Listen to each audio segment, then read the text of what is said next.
안녕하세요. 박지음의 불면을 잊은 긴긴밤입니다. 저는 불밤을 책임질 박지음 소설가이고요. 잠들지 못하는 여러분의 밤을 책과 함께 하겠습니다. 그냥 이 방송을 틀어놓고 듣다가 주무시면 됩니다. 오늘은 불밤에서 에세이를 읽어드리겠습니다. 우즈베키스탄에 사는 김가영 작가가 쓴 책장 속 그 구두는 잘 있는 가영입니다. 그 중에 내 고향, 내 요실릭을 읽어드릴게요. 김가영 작가는 8살부터 우즈벡에 가서 살았다고 해요. 그곳에서 처음 살게 된 동네가 요실릭이었대요. 그 마을 사람들은 어떤 모습일까요? 그곳 사람들은 한국에서 온 소녀 김가영에게 어떻게 대해 주었을까요? 봄이면 소풍을 떠나듯 우리 요실릭으로 한번 떠나볼까요? 내 고향, 내 요실릭. 우즈벡에 와서 처음 살게 된 곳, 기브라이 시골 마을 요실릭. 우리 가족은 그 작은 마을에서 5년을 살았다. 8살 꼬마 시절부터 13살 소녀가 될 때까지 살아서인지 누군가 내게 고향이 어디냐 묻는다면 나는 태어난 곳 광주가 아닌 우즈벡 기브라이라고 할 것 같다. 틀린 말도 아니다.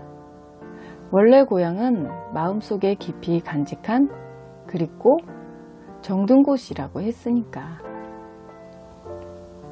수도 타슈겐트에서 외곽으로 45분 정도 차를 타고 가면 기브라이가 나온다. 그리고 15분 더 끝없는 밭들과 가로수들을 따라가면 작은 마을 요실릭에 갈 수 있다. 지금은 도시의 범위가 넓어져 기브라이도 요실릭도 그렇게 오지는 아니지만 우리가 우즈벡에 온 1998년도에는 버스도 몇 대 다니지 않던 시골 마을이었다. 밝은 갈색빛의 먼지가 폴폴 날리던 그곳.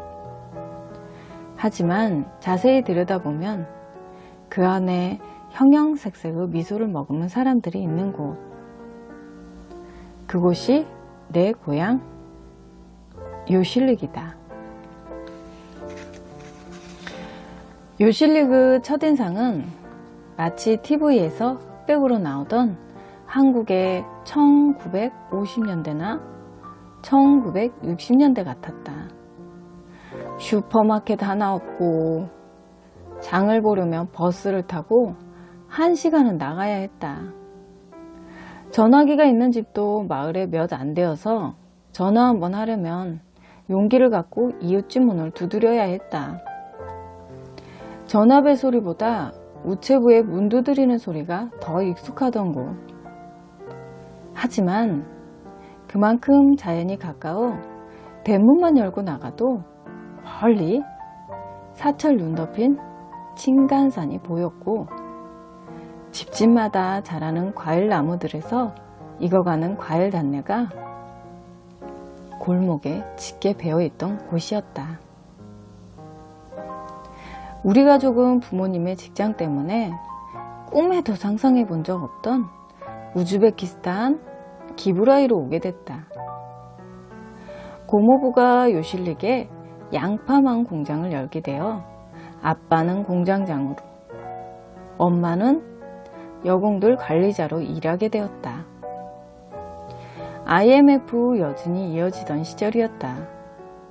우즈벡, 러시아, 카자흐, 고려인, 따따르, 아제르바이잔, 키르키즈. 다 셀 수도 없이 많은 민족이 모여 살던 그곳에 새로운 한국인들은 마을 사람들의 이목을 집중시키기에 충분했다. 그러나 처음에는 모두 신기해하며 말을 걸어왔지만 시간이 지나고 몇 달 뒤 내가 도착할 즈음에는 이미 한국에서 온 관리자 삼촌들과 부모님도 특별할 것 없는 주민으로 융화되어 있었다. 우리가 살던 집은 소련시대에 지어진 땅콩 같은 구조의 집이었다. 땅콩의 한쪽은 우리 집, 남은 반대쪽은 옆집 말리카 집이었는데 가운데가 벽으로 막혀 있었지만 멀리서 보면 땅콩처럼 하나의 집이었다. 1966년도에 일어난 큰 지진 후 지어진 집들은 건물이 쉽게 무너지지 않도록 그런 구조를 갖게 되었다고 했다.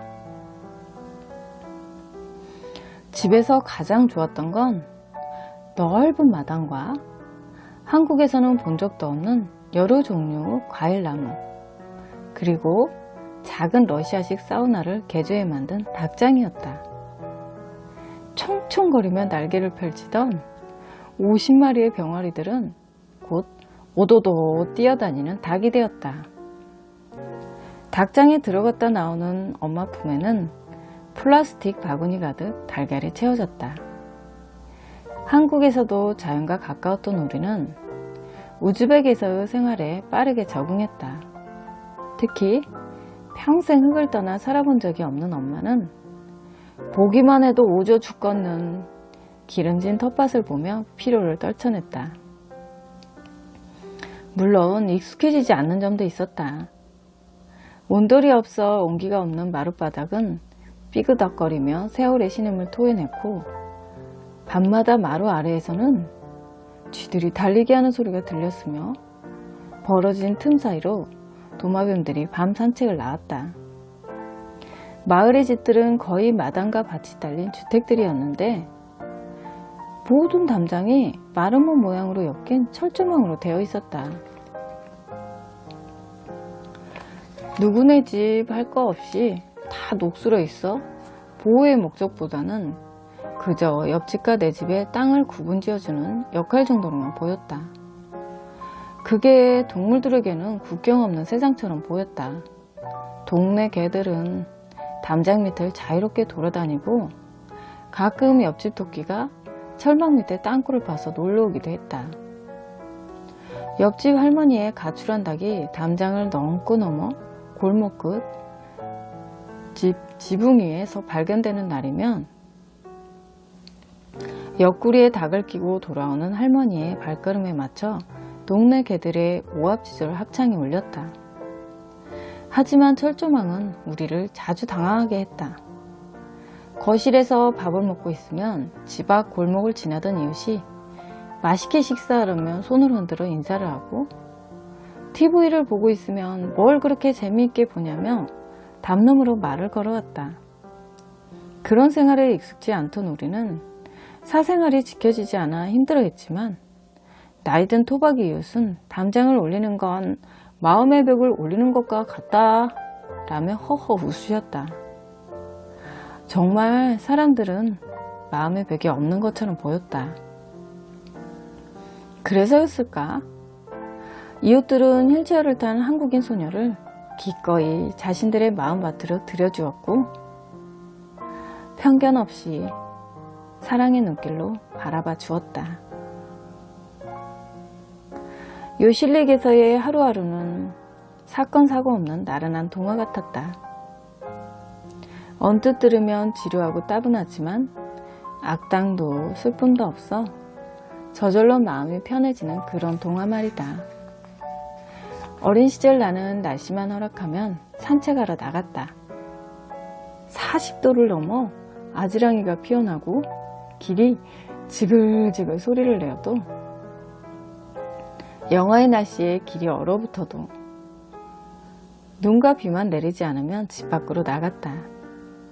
내 친구이자 보호자이며 산책 동반자였던 반려 아줌마는 볕이 가장 좋은 비타민이라며 나를 방 안에 두지 않았다.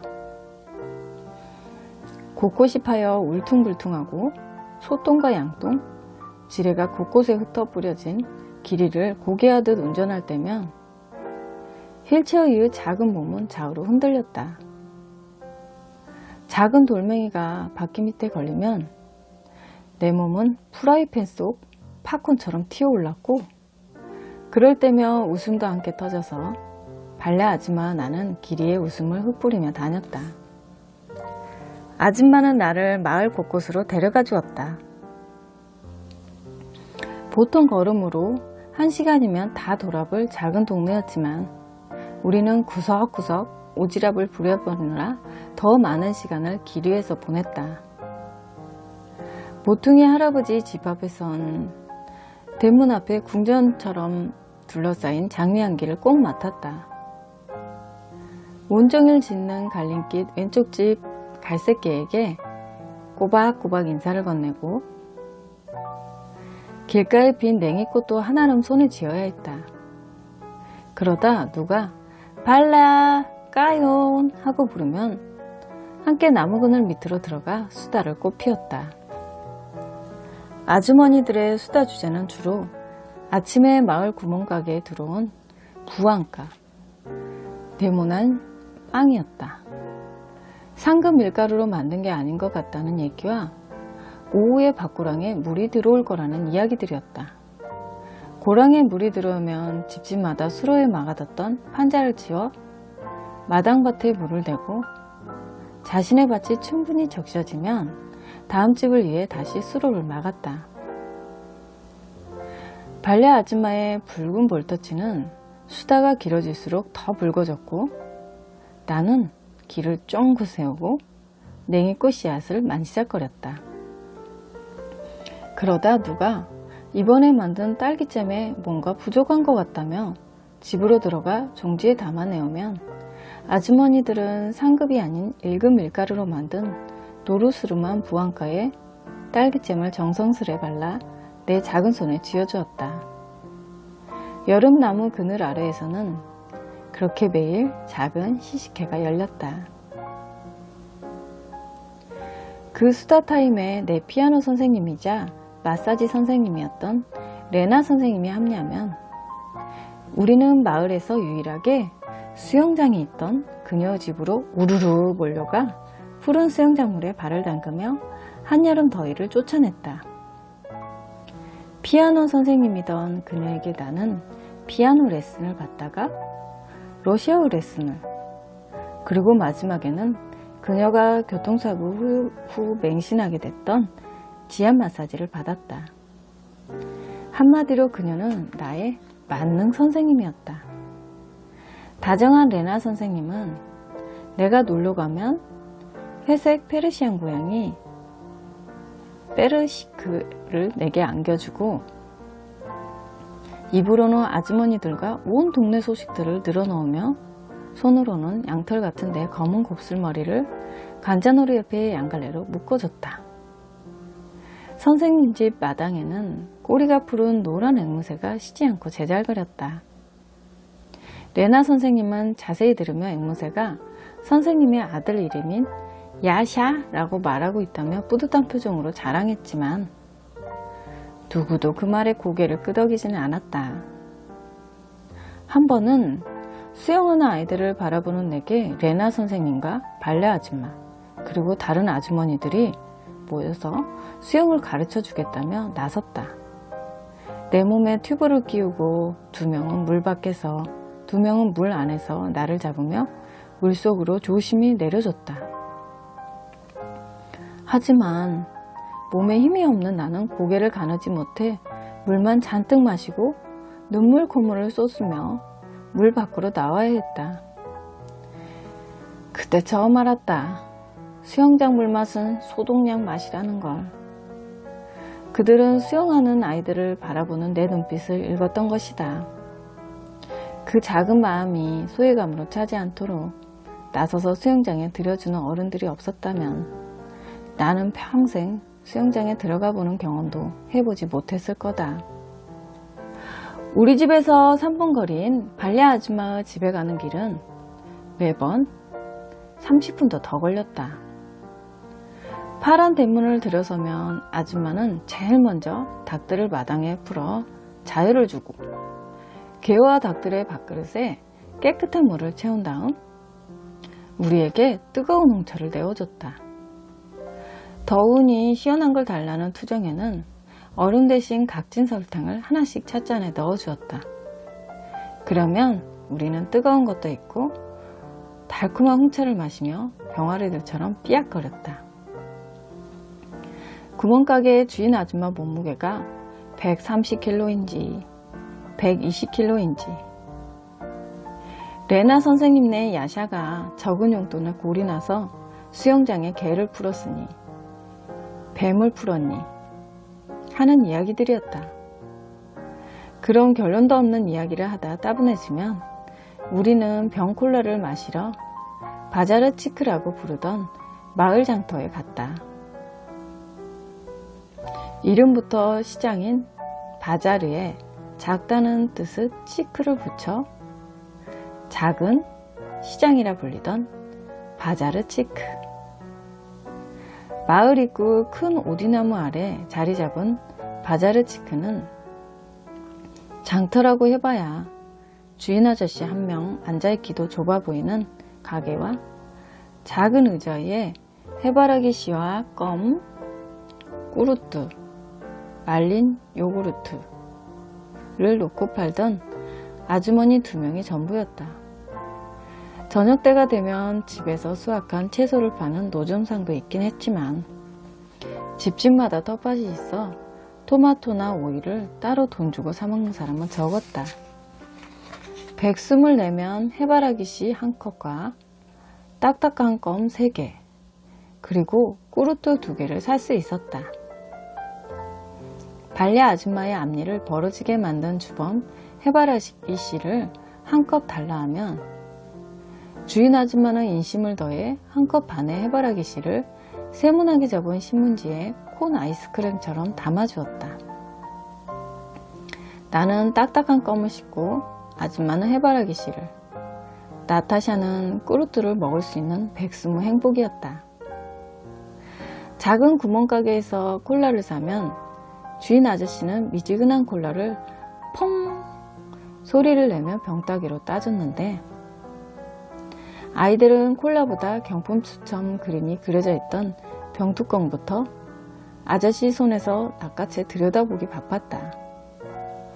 매번 깡이었지만 옆 동네 아이가 카메라가 당첨되었다는 전설 같은 이야기를 믿으며 서로 새로운 전설이 되려 병뚜껑을 뚫어지게 들여다봤다. 그리고 남은 콜라는 병채 들고 집에 가는 내내 홀짝홀짝 마셨다. 유리병이 귀하던 시절이라 그 자리에서 다 마시지 않고 집에 가져가면 다음날 병을 가게에 돌려주러 다시 와야 했지만 그때 우리에겐 한 손에 든 콜라병이 트로피라도 되는 듯 자랑거리인 시절이었다. 그러다 1년쯤 뒤 동네 가게에 아이스크림 냉동고가 들어왔다. 하나에 25숨. 포장지도 없이 눅눅한 과자 컵 안에 살짝 종이 맛이 나던 달콤한 바닐라 아이스크림을 맛보러 아이, 어른 할 것 없이 해가 지면 바자르 치크에 온 마을 주민이 모여 북적거렸다. 공장 월급날이면 마음과 주머니가 두둑해지신 아저씨들이 아이들과 여성들에게 아이스크림을 사주곤 해서 동네 아이들이 공장 월급날을 외우고 다니기도 했다. 마을에 그렇게 아이스크림이 귀했던 건 전력 문제가 가장 컸다. 지금도 우즈벡은 정전이 자주 되지만 1998년도에는 정전이 되지 않는 날이 드물 정도로 전기 공급이 불안정했다. 정전이 되면 수도 공급도 끊겨 물도 전기도 없는 상황이 자주 발생했는데 그게 길면 3일에서 7일간 이어지기도 했다. 그런데 신기하게도 아무도 불평불만이 없었다. 냉장고가 녹아도 TV가 안 나와 집이 정적에 잠겨도 미리 구비해둔 촛불에 불을 밝히고 아무 일 없다는 듯 생활을 이어갔다. 정전이 되면 가스가 있어도 마당에 불을 지펴 저녁밥을 하고 해가 지면 바람이 지나는 골목에 나와 옹기종기 모여 다리 높이 뜰 때까지 수다를 떨었다. 그 기간이 길어지면 길어질수록 물이 없어 씻지도 못한 주민들은 머리는 너나 할 것 없이 떡져 번들거렸다. 하루는 긴 단수에 지친 아빠가 큰 물탱크에 물을 구입해 온 적이 있었다. 물을 실은 차가 도착하자마자 집집마다 양동이를 들고 우리 집 앞에 줄을 섰다. 우즈벡에는 이웃이 도움을 요청했을 때 절대 거절하면 안 된다는 세 가지가 있다. 그건 바로 물, 빵, 그리고 소금이다. 그것이 사람에게 필요한 가장 기본적인 세 가지라는 것이다. 그래서 우리도 그 뜻을 따라 물을 나눴다. 그리고 그날 저녁 대문을 두드리던 이웃들은 저마다의 작은 선물을 손에 들고 찾아왔다. 누구는 갓 짠 우유를 한 병을, 누구는 따뜻한 리표르시카 빵을 아이 손에 들려보냈다. 정은 한국에만 있는 게 아니었다. 우즈벡 작은 시골 마을에도 정은 작은 우유병에 담겨 전해졌다. 요실릭 마을에서의 정 이야기를 하자면 끝이 없다. 명절이 되면 각자의 정을 가득 담은 그릇들이 이 집에서 저 집으로 나들이를 다녔다. 무슬림 이웃들은 하이트가 되면 뿔록, 기름밥과 쌈쌀을 만들어 가까운 이웃들과 나눴고, 크리스천 이웃들은 부활절이 되면 양파 껍질로 붉게 물들인 달걀과 설탕 모자를 쓴 빵을 나눴다. 명절 저녁만 되면 골목마다 음식 그릇 들고 조심스럽게 심부름을 가는 아이들의 타박타박 발소리가 들렸다. 이웃들은 종교나 국적으로 누구도 편애하지 않고 정을 나눴고, 우리도 당연히 빼놓지 않았다. 가끔은 너무 많이 받아 그릇들이 누구 집 것인지 헷갈릴 정도였지만 엄마도 그 안에 잡채나 김치 같은 한국 음식으로 정을 가득 채워 오빠 손에 들려보냈다. 그러면 오빠는 혼자 가기 부끄럽다며 내 손에 그릇을 들려주고 자신은 내 휠체어를 밀고 갔다. 갈 때는 조심조심 걸음으로 걷다 돌아올 때면 오빠의 경쾌한 걸음에 박자를 맞춰 휠체어도 춤을 췄다. 나눔이란 그런 것이었다. 돌아오는 발걸음이 신이 나는 것. 언젠가 엄마에게 물으니 요실릭에 살며 가장 인상 깊었던 날은 우리가 우즈벡에 온 다음에의 어느 이른 봄날이었다고 한다. 하늘도 잠이 덜 깨 온 세상이 푸르스름하던 아침, 누군가 우리 집 문을 조심스럽게 두드렸다. 아침 준비하던 엄마는 이 시간에 누가 올까 싶었지만 다시 노크 소리가 들려 문을 열었다. 그때 엄마는 내가 잠이 덜 깼나 싶었다고 했다. 눈앞에는 멋진 중절모와 정장을 차려입은 노신사가 꽃다발을 들고 있었다. 장미가 궁전처럼 자라는 모퉁이 집 할아버지였다. 스 모시문 마르똥, 여성의 날을 축하합니다. 그날은 3월 8일 여성의 날이었다. 한국에서는 여성의 날을 기념하지 않지만 세계적으로 많은 나라들이 3월 8일을 성대하게 기념했는데 우즈벡도 그중 하나였다.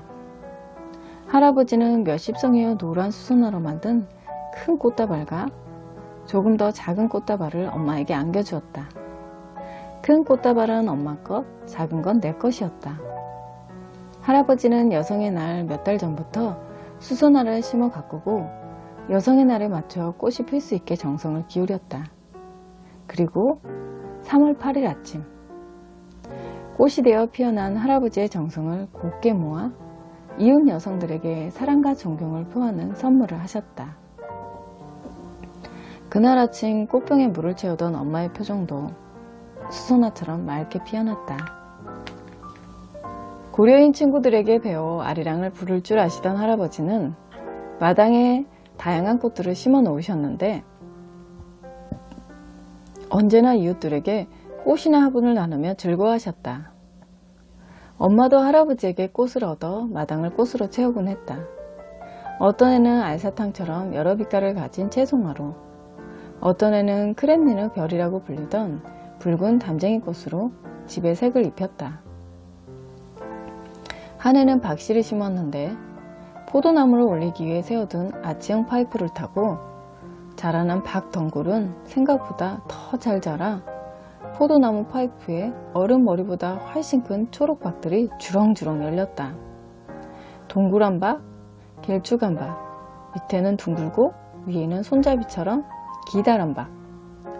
모양도 다양해서 포도나무 파이프는 예술적인 박이 자라나는 동굴이 되었다. 마을 아주머니들은 소문을 듣고 너도 나도 우리 집 박을 구경하러 모여들었다. 다들 박 크기에 놀라고 유별난 박 모양들을 하나하나 들여다보며 마주보고 깔깔거리며 웃는 모습이 꼭 유치원에 놀러온 소녀들 같았다.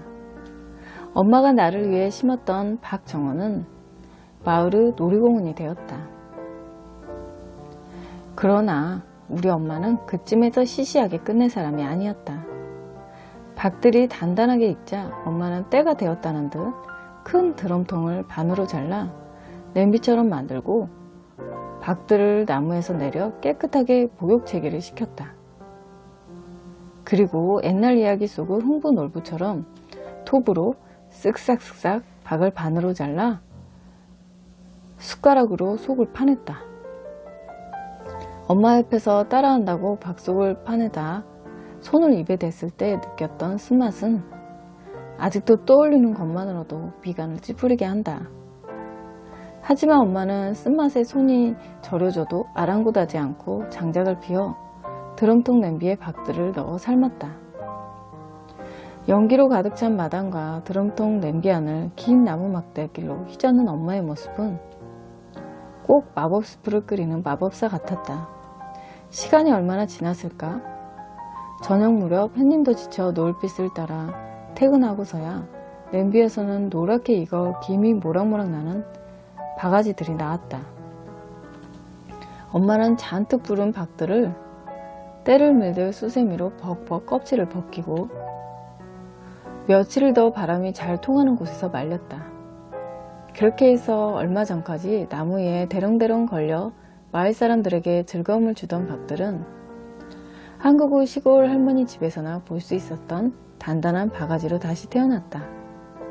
그리고 요실릭의 집집마다 마치 한국의 한 조각을 옮겨놓은 듯 마당 한편에 노란 박 바가지가 걸렸다.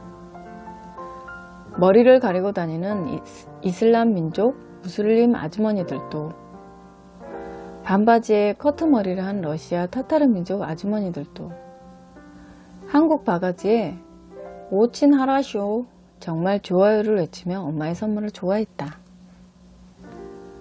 옷차림하면 떠오르는 이야기가 있다. 1990년 후반부터 2000년 초반쯤 우즈벡에는 괜찮은 디자인과 원단의 옷을 사는 게 쉽지 않아 사람들은 거의 시장에서 천을 떠다가 재봉사에게 원하는 옷을 주문해 맞춰 입었다. 주로 원피스나 투피스 같은 것들이었다. 그런데 초겨울 어느 날 마을의 멋쟁이로 소문났던 루드밀라 선생님이 부드러운 벨벳 천으로 만든 짙은 남색 베레모를 쓰고 나타나자 요실릭의 모든 여성들 마음에는 욕망의 불씨가 튀었다.